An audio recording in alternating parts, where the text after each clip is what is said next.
RSS की स्थापना भारत की आजादी से पहले 1925 में हुई। देश में हिंदू तब भी थे, लेकिन वो आरएसएस के साथ नहीं, महात्मा गांधी के साथ थे। इस साथ के बदले गांधी ने हिंदुओं की जमीन काटकर मुसलमानों को दे दी, वो जमीन जो हजारों साल से हिंदुओं की थी। क्षणिक आवेश के बाद शांत हुआ देश का हिंदू तब भी गोडसे के साथ नहीं गया, नेहरू के साथ गया।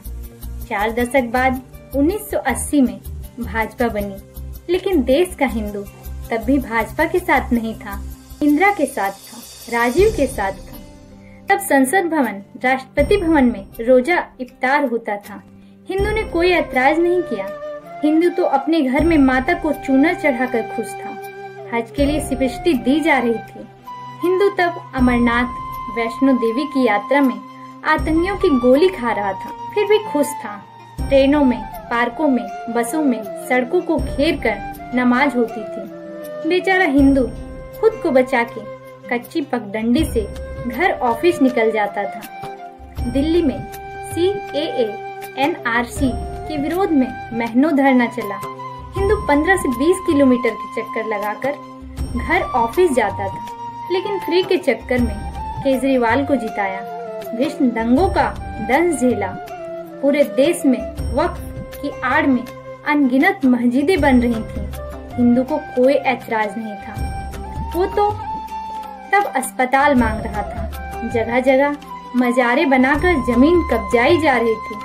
हिंदू उन्हीं मजारों पर माथा टेक कर अपने बच्चों के लिए स्कूल मांग रहा था।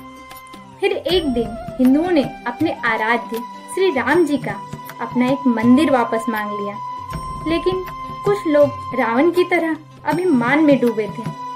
रावण ने कहा था, सीता वापस नहीं करूंगा, ये राम और इसकी वानर सेना क्या ही कर लेगी। कलयुग के रावणों को भी लगा मंदिर वापस नहीं करेंगे, ये काल्पनिक राम और इसकी वानर सेना क्या ही कर लेगी। बाबर ना तो अयोध्या में पैदा हुआ था और ना अयोध्या में मरा था। उसके नाम से मस्जिद देश में कहीं भी बन सकती थी। देश में हजारों लाखों मस्जिदों के बनने पर भी हिंदू को ऐतराज नहीं था। उसे चाहिए था तो बस एक मंदिर, लेकिन उसे मिला क्या?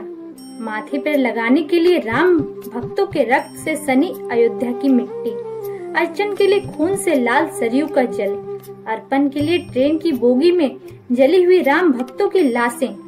अभी तक स्कूल, अस्पताल, नौकरी के सपनों में खोया बहुसंख्यक हिंदू जिद पर अड़ गया। उसका स्वाभिमान जाग गया। वो उठ खड़ा हुआ, एकजुट हुआ और अपने ही देश में दोयम दर्जे का नागरिक बने रहने का भी साफ एक झटके में उखाड़ फेंका। बात सिर्फ एक मंदिर की थी। आज वो अपना हर मंदिर वापस लेने की जिद पकड़ बैठा है। हिंदुओं ने वो कर दिखाया है जो संसार की कोई भी सभ्यता नहीं कर पाई।